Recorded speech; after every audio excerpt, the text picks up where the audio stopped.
Hi everyone. As a writer and published author, I often get questions from teachers on how they can improve their students' writing.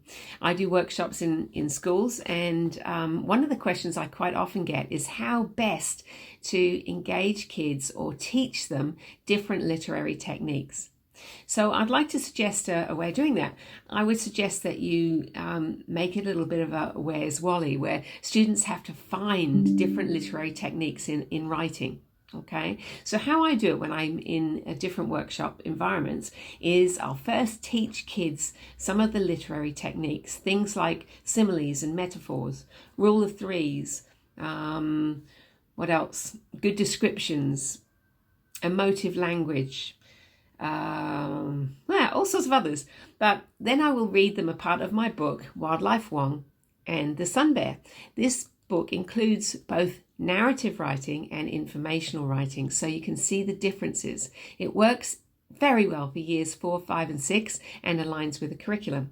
So the passage that I use, and I would suggest you use if you're going to do this Where's Wally, is from page 31 all the way up to 35, because you can find a lot of different literary techniques in this.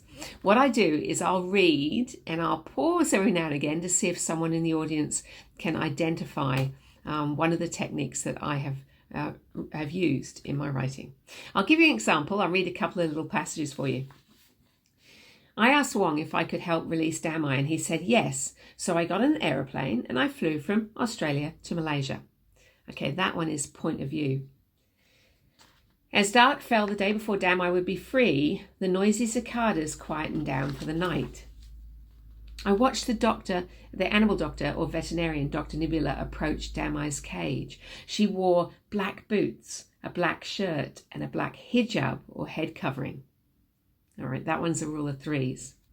Damai lay on her stomach with her legs stretched out like a rug. Okay, there's a really good illustration of simile there.